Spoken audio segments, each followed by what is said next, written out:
Ante todo, traigo saludos de la Iglesia Bautista Independiente de Denia, Montesión. Lo digo eso primero, si no se me olvida después. Me ha dicho el pastor que haga una pequeña presentación de quién soy. Me llamo Rubén Sarrión. Yo nací en un pueblo pequeñito en la provincia de Valencia, pero a los pocos años fuimos a Inglaterra y eso es a donde me crié. Por lo tanto, tengo doble nacionalidad, española y británica. En el 1982, después de haber estudiado y haber estado en la Marina Mercante, a la cual haré referencia, si Dios quiere, en el culto, en la predicación, regresamos toda la familia otra vez a Alcántara del Xúquer, en Valencia. Y entonces el Señor me llamó a hacer programas de radio evangélicos, más bien evangelísticos, y es por ello que regresé a España. Y con la ayuda del Señor, pues sigo haciéndolos. En mi iglesia, pues soy uno de los 4 o 5 predicadores que tenemos la responsabilidad de traer la palabra y nos toca por lo general una vez al mes pues predicar en el domingo y también en el culto del jueves. Mi esposa le hubiera gustado estar aquí hoy, pero trabaja en una residencia de ancianos y le ha tocado hoy trabajar. Entonces vengo solo. El ateo, aquella persona que niega la existencia de Dios, que dice que Dios no es el creador de los cielos y la tierra y todo lo que en ellos hay, que declara que Dios no controla los astros y los universos, lo vemos reflejado en el Salmo 14, que se ha leído en la lectura pública, y que comienza así: dice el necio en su corazón, no hay Dios. En la preparación de esta predicación se consideró el Salmo 14 y también el Salmo 19. Y al final, en esta mañana, y siempre con la ayuda de Dios, usaremos los 2 salmos juntos para poder entender mejor el título de esta predicación, que es La locura del ateo. El Salmo 19:1 dice: los cielos cuentan la gloria de Dios y el firmamento anuncia la obra de sus manos. Este versículo siempre cuando lo leo me transporta unos años atrás cuando estaba embarcado en la Marina Mercante como oficial de radio. Lo recuerdo específicamente cuando estábamos navegando de noche por los mares del Atlántico del Norte cerca de las costas africanas, cerca de Senegal. Allí, en mi primer viaje por esas latitudes y en medio de una vasta extensión de agua con rumbo a Brasil y Argentina, me quedé paralizado mirando el firmamento, obra de Dios, que iluminaba todo el cielo alrededor del barco hasta el horizonte donde el cielo y el mar se unen. Fascinado por toda esa belleza, mirándola con asombro mientras estaba debajo de un manto de estrellas, me vino a la mente un pensamiento, una incógnita, una pregunta.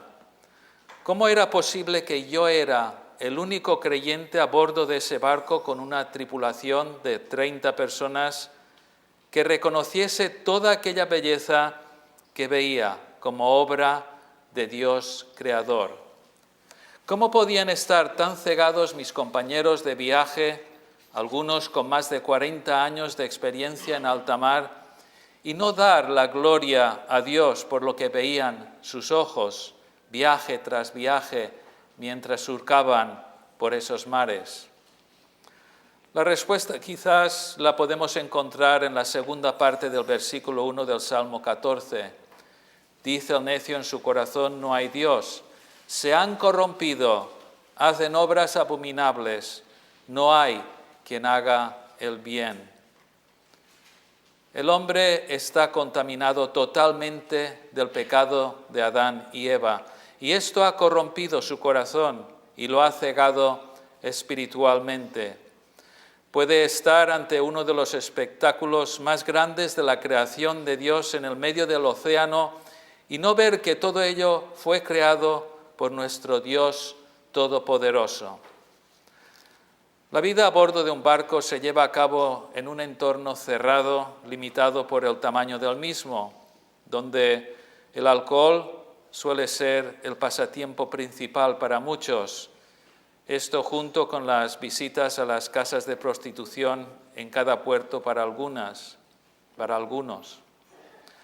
La separación de esposas durante meses y a miles de millas de casa hace que el pecado quizás esté más presente o por lo menos más visible en ese ambiente que en otros, en tierra. Todo ello contribuyendo al endurecimiento del corazón. Antes de ponerme a estudiar para la Marina Mercante, tenía que tener muy claro que esto era el camino que debiera escoger, aun conociendo los aspectos peligrosos de la vida a bordo. Y tenía que saber y estar confirmado por Dios que esto era el sitio donde iba a trabajar. Y como creyentes jóvenes, la segunda decisión más importante que tomamos es ¿qué estudiaremos o en qué trabajaremos? Pero la primera decisión más importante que tomamos es ¿con quién me casaré? Y la Biblia en 2 de Corintios 6, 14 a 15 nos indica cómo debemos proceder. Dice así la palabra de Dios: no os unáis en yugo desigual con los incrédulos, porque ¿qué compañerismo tiene la justicia con la injusticia? ¿Y qué comunión la luz con las tinieblas? ¿Y qué concordia Cristo con Belial? ¿O qué parte el creyente con el incrédulo? Estos versículos nos dejan bien claro que un creyente solo puede establecer un noviazgo con otra persona que sea creyente para después casarse en el Señor. Por lo tanto, debemos pedirle a Dios en oración que nos guíe a la esposa o esposo que tiene preparado para nosotros para acompañarnos durante el arduo camino de la vida, que nos apoyará en nuestras relaciones en la familia y en el trabajo. No quiero ir mucho por este camino, pero decir de paso, ya que no está mi esposa aquí, que yo crecí en una iglesia en Bournemouth, en Gran Bretaña, y éramos 100 en la reunión de jóvenes, eran 100 jóvenes, pero allí no estaba mi futura esposa, aunque lo intenté, pero no estaba allí. Y entonces tuvo que traerme a España, ir a una iglesia a donde habían 4 o 5 chicas, pero de esas 4 o 5 chicas el Señor tenía la escogida para mí. Entonces, solo decir que no debemos desesperar y como todas las decisiones de la vida, y esta es una de las más importantes, tenemos que ponerlo en manos de Dios. Pero volviendo a los barcos, después de este inciso, yo sabía que habría peligros y tentaciones a bordo, pero Dios me confirmó que debería estudiar para oficial de radio para navegar en alta mar. Y después Él me protegió durante esos años que estuve embarcado. El otro día un hermano me mencionó que se había lanzado al espacio un telescopio muy potente, el telescopio espacial James Webb. No me había enterado de este acontecimiento, a pesar de que de joven tenía mucho interés en la astronomía, e incluso me construí un telescopio rudimentario con un trozo de tubo y 2 lentes. Pero, ¿por qué mencionar este telescopio? Porque parece que la predicación de hoy va de astronomía y los cielos y las estrellas. Pues lo interesante de este artilugio es que los científicos que creen en el Big Bang, aquellos que creen que este mundo y los universos comenzaron de una forma aleatoria, de la nada, sin un creador, pensaron que si construían un telescopio bastante potente, podría apoyar su teoría de Big Bang. Estos científicos creen que mirando al espacio profundo pueden observar el pasado primigenio del universo. Así que esperaban ver galaxias que han existido desde las etapas primigenias del universo creado por siempre presunto y teórico Big Bang. Pero, y es un pero muy grande, para consternación de ellos, esto no fue lo que descubrieron. No vieron las estructuras primigenias que indicaría un universo joven. En cambio, encontraron estrellas y galaxias más desarrolladas y de aspecto más maduro, lo que sugería que incluso hace 13.500 millones de años el universo con sus numerosas galaxias ya estaba avanzado y desarrollado. Era como si todo se hubiera creado completamente desarrollado y que no es un proceso de evolución cosmológica. Por supuesto, esto está en consonancia con la historia bíblica de Dios, creando un universo completamente desarrollado desde el principio, en lugar de uno que se formó lentamente a lo largo de miles de millones de años. Génesis 1, 14 al 18 dice: «Dijo luego Dios, haya lumbreras en la expansión de los cielos para separar el día de la noche, y sirvan de señales para las estaciones, para días y años, y sean por lumbreras en la expansión de los cielos para alumbrar sobre la tierra». Y fue así. E hizo Dios las dos grandes lumbreras, la lumbrera mayor para que enseñorease en el día, y la lumbrera menor para que señorease en la noche. Hizo también las estrellas, y las puso Dios en la expansión de los cielos para alumbrar sobre la tierra, y para señorear en el día y en la noche, y para separar la luz de las tinieblas. Y vio Dios que era bueno. Eso es el relato bíblico.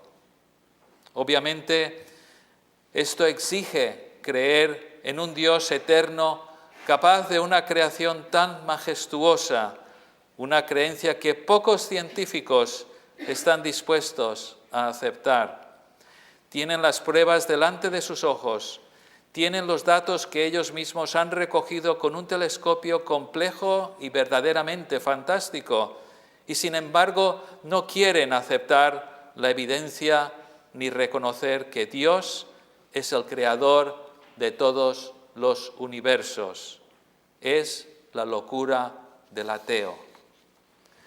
El rey Salomón, la persona más sabia del mundo, dijo lo siguiente sobre la magnificencia creadora de Dios en Eclesiastés 3:11. Todo lo hizo hermoso en su tiempo y ha puesto eternidad en el corazón de ellos, sin que alcance el hombre a entender la obra que ha hecho Dios desde el principio hasta el fin. Así que fuimos creados con el conocimiento de la eternidad en nuestros corazones, pero Dios no nos ha dado la habilidad de averiguar qué y cómo lo ha llevado a cabo.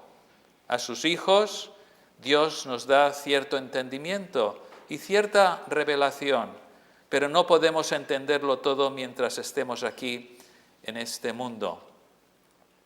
Dios quiera que alguno de estos científicos que están mirando y estudiando estas bellezas de la creación de Dios, el Espíritu Santo quite la ceguera espiritual de sus ojos y reconozcan que todo lo que ven, todo lo que miden, todo lo que sospesan, es gracias a la creación de Dios.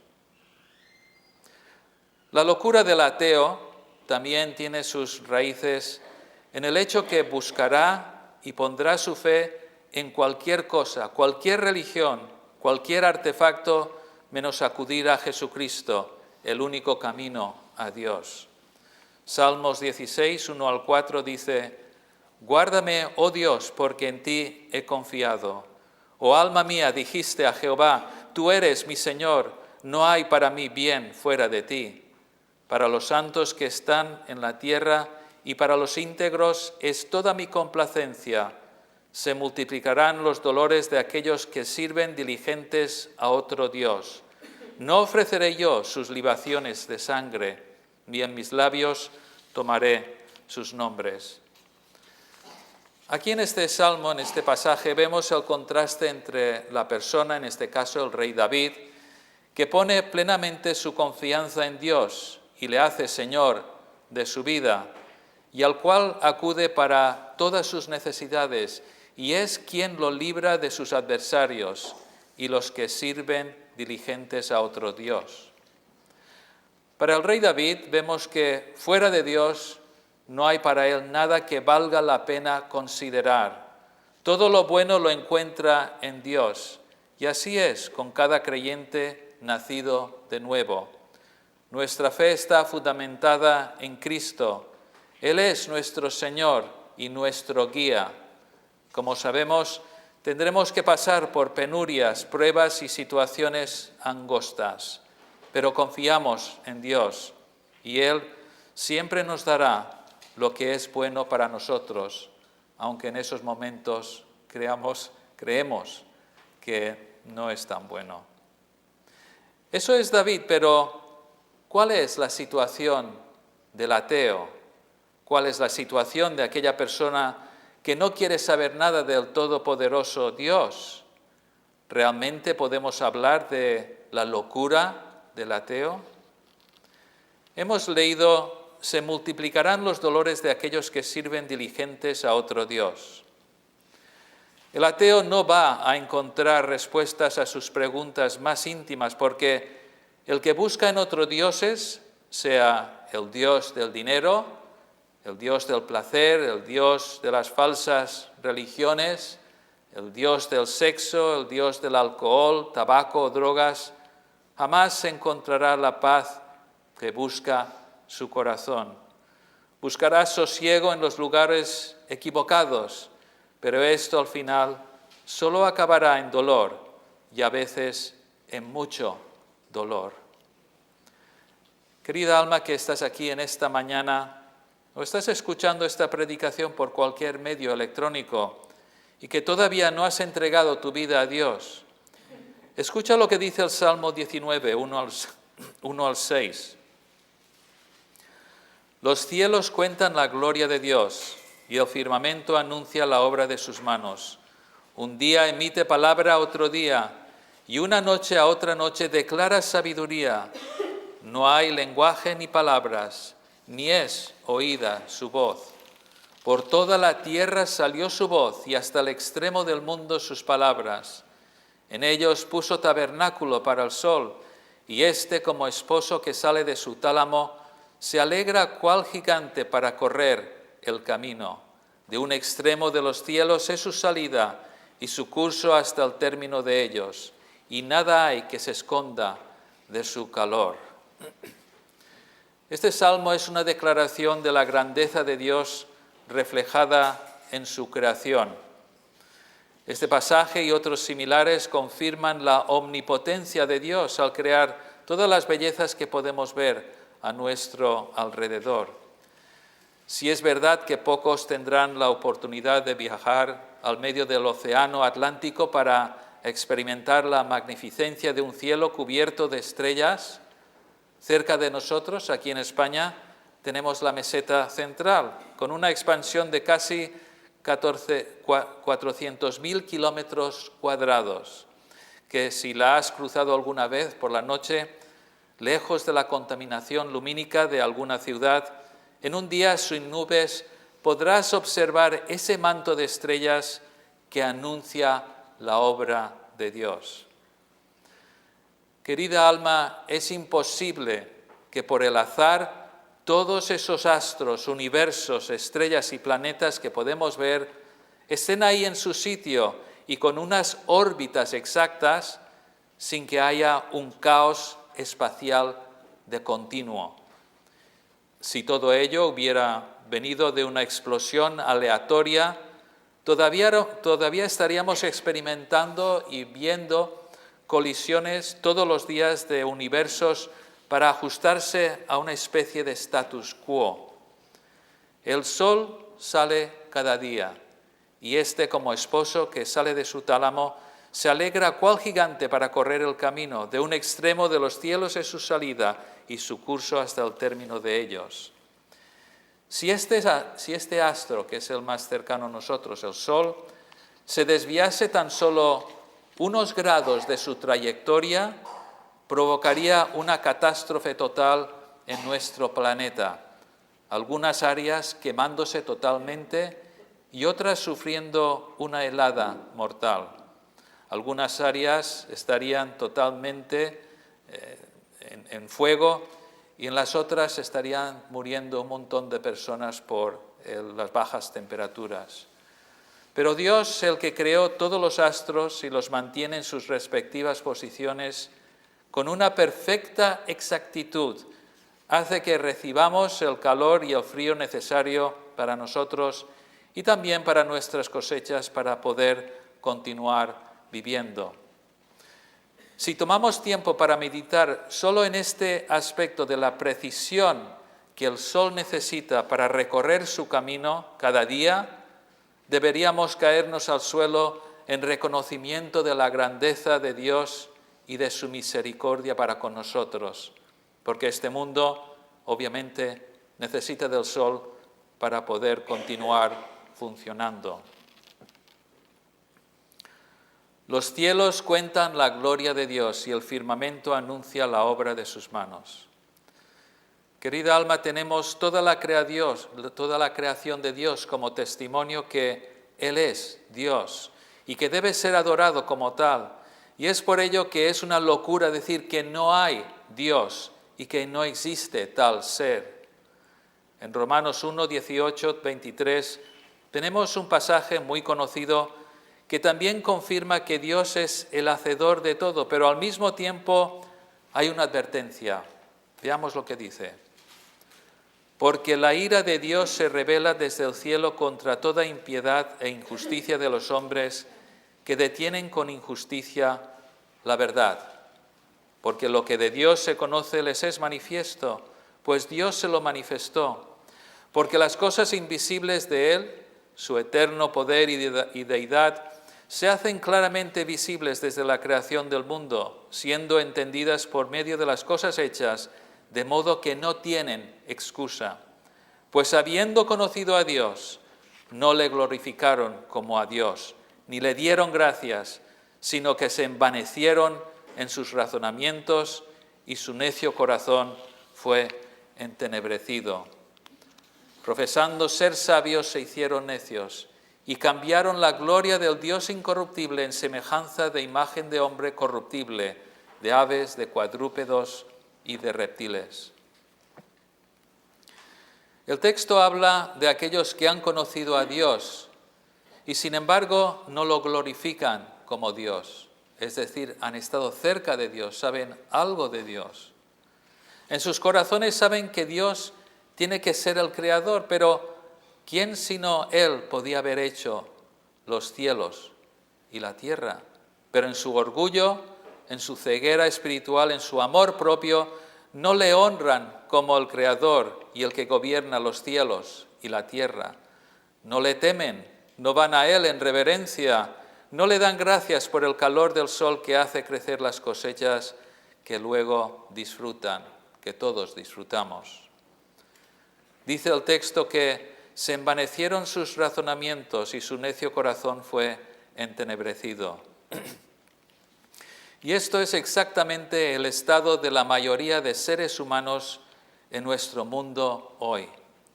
La vanidad de sus pensamientos, sus teorías fallidas sobre la formación del universo, hace que sus corazones, ya tocados por el pecado de Adán y Eva, cada día sean más entenebrecidos, sean más negros, más oscuros.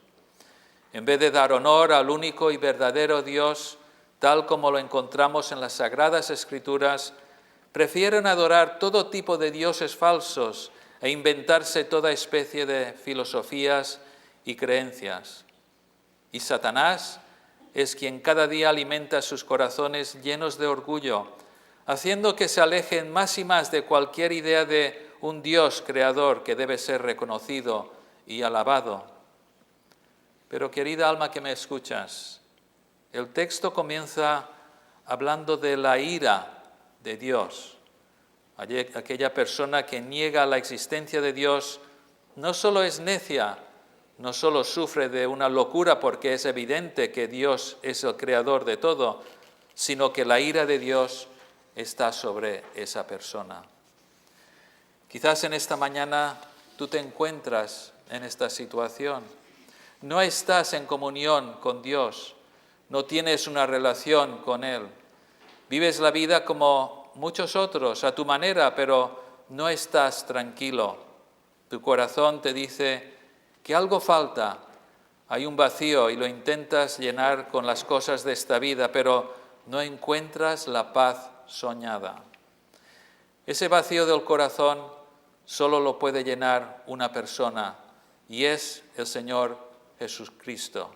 Él es el único que puede eliminar la brecha que existe entre Dios y tú.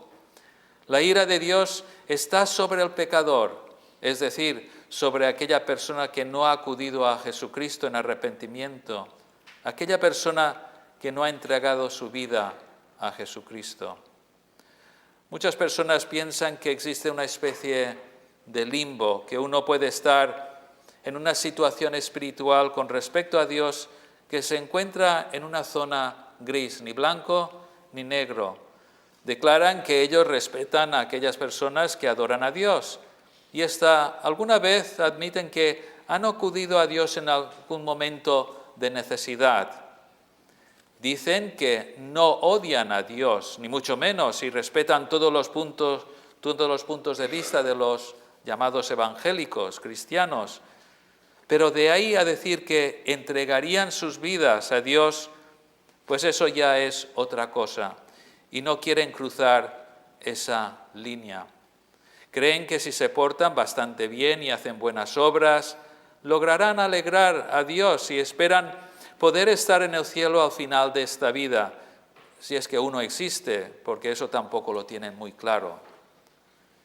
Querido amigo, si esto es como piensas, entonces tengo que avisarte que la Biblia dice que la ira de Dios está sobre ti, porque no puedes estar en una zona gris. O uno está totalmente entregado al Señor Jesucristo, o uno es enemigo de Dios. Y si estás enemistado contra Dios, sepas que estás ante un Dios 3 veces santo que no puede tolerar el pecado. Él tiene que actuar en consecuencia, en respuesta al pecado, sea grande o sea pequeño. La Biblia está lleno de ejemplos de la ira divina de Dios, como por ejemplo cuando Dios destruyó todo el mundo antiguo a través del diluvio, donde solo se salvaron Noé y su familia. Y también está la destrucción de Sodoma y Gomorra, también las plagas de Egipto y la lista continúa. Estimada alma, también traigo unas buenas noticias esta mañana. Dios ciertamente es un Dios de ira, pero al mismo tiempo es un Dios de amor y misericordia. En su gracia, en su misericordia, que ninguno de nosotros merecemos, envió su único Hijo, Jesucristo, para que todo aquel que cree en Él, que entregue su vida a Él, que vaya en arrepentimiento a Él, pueda tener sus pecados perdonados, y eso te incluye a ti. Aunque hayas sido un ateo toda tu vida, aunque hayas tomado el nombre de Dios en vano, blasfemando a diario, aunque mientas cuando te viene bien, si vas a Jesucristo en arrepentimiento y fe, Dios borrará tus pecados, te dará una vida en abundancia. Y eso es posible porque Jesucristo murió en lugar de pecadores, de todos aquellos que irán a Él en arrepentimiento. Él cargó con nuestros pecados, pagando el precio que deberíamos haber pagado nosotros, cada uno de nosotros. Cada uno de nosotros que hemos sido comprados con la sangre de Jesucristo, cuando meditamos sobre este glorioso acontecimiento único e irrepetible, nos damos cuenta de la grandeza de la cruz, y eso lo haréis esta tarde en el culto de la tarde, cuando tenéis la Santa Cena. Nos damos cuenta que nuestra salvación solo fue posible porque Jesucristo tomó nuestro lugar en aquel madero. En estos momentos estamos viendo cómo la locura de los ateos, aquellos que no han puesto su fe en Jesucristo, el único camino a Dios, está causando estragos terribles a través de todo el mundo. Estos gobernantes, políticos y líderes, la gran mayoría de ellos, en vez de poner su fe en Jesucristo y aprender de Él cómo ser mansos y humildes de corazón para solucionar primeramente sus problemas personales y también nacionales, prefieren poner su fe en otros dioses, prefieren poner su fe en las religiones inventadas por el hombre, prefieren poner su fe en vez de en Jesucristo, en la inteligencia mundanal. Y así nos va el mundo. Hombres y mujeres llenos de rencor, vomitando su odio más profundo contra otros, a veces en las mismas familias, a veces en los mismos países y en otras ocasiones contra naciones enteras. Jesucristo dijo en Mateo 11:29, «Llevad mi yugo sobre vosotros y aprended de mí, que yo soy manso y humilde de corazón, y hallaréis descanso para vuestras almas». Estas palabras de nuestro Señor son las que deberían estar en los corazones de nuestros líderes para que pudiéramos todos vivir en relativa paz. Como creyentes nacidos de nuevo, lo único que podemos hacer, lo que debemos hacer, es perseverar en nuestras oraciones, rogándole a Dios que cambie los corazones de los hombres, para que conozcan al Señor Jesucristo, porque las guerras, sean dentro de la familia o entre naciones, solo las puede solucionar Dios. Y eso lo hace a través de la obra de su Espíritu Santo en los corazones de las personas, cambiando esos corazones y dándoles un nuevo corazón. Jeremías 24:7 dice, «Y les daré corazón para que me conozcan, que yo soy Jehová, y me serán por pueblo, y yo les seré a ellos por Dios, porque se volverán a mí de todo su corazón». Y Juan 12:27 dice, «La paz os dejo, mi paz os doy, yo no os la doy como el mundo la da, no se turbe vuestro corazón ni tenga miedo». Y también podríamos ver unos versículos del Salmo 19, 7 al 10. Este pasaje es el que debería estar grabado en el corazón de nuestros dirigentes, de nuestros gobernadores, de nuestros reyes. La ley de Jehová es perfecta, que convierte el alma. El testimonio de Jehová es fiel, que hace sabio al sencillo. Los mandamientos de Jehová son rectos, que alegran el corazón. El precepto de Jehová es puro, que alumbra los ojos. El temor de Jehová es limpio, que permanece para siempre. Los juicios de Jehová son verdad, todos justos. Deseables son más que el oro, y más que mucho oro afinado, y dulces más que miel, y que la que destila del panal. Oh, si el mundo solo pusiera su empeño en buscar a Dios y entregarse a Jesucristo, porque todo sería diferente. Pero el mundo, como ya hemos comentado, prefiere poner su fe en la sabiduría humana y no en los mandamientos de Jehová, que son rectos y que alegran el corazón. La locura de aquella persona que se declara atea ante todas las evidencias y pruebas de Dios a su alrededor tiene y tendrá unas consecuencias gravísimas. Gravísimas para esa persona, pero también para aquellos que están a su alrededor y sobre las cuales tiene influencias. A veces solo afecta a familias, pero en otras ocasiones estas personas que niegan la existencia de Dios son los que pueden dictar leyes que se aprueban y se ejecutan en nuestros gobiernos. Dios quiera que en esta mañana, si Dios ha hablado a tu corazón, pongas a un lado tu ateísmo, pongas a un lado tu orgullo propio y vayas a Jesucristo en arrepentimiento. Será la decisión más importante de toda tu vida, porque Él es el único que puede borrar tus pecados, puede quitar esa carga que vas arrastrando toda la vida. Él es el único que puede darte una vida en abundancia. Y hermanos, continuemos orando por aquellos que conocemos, para que Dios ilumine sus corazones. Continuemos orando por aquellos que una vez estaban cerca de Dios, pero ahora se han apartado. Oremos por aquellos que tenemos cerca en nuestras familias, que todavía no han entregado sus vidas al Señor. Oremos por este mundo que está siguiendo los preceptos de Satanás en vez de los mandamientos de Dios. Oremos para que las personas conozcan el único Señor y Salvador que puede eliminar el odio y rencor de sus corazones, que puede arrancar de sus mentes las falsas religiones, filosofías y pensamientos. Que así sea. Amén.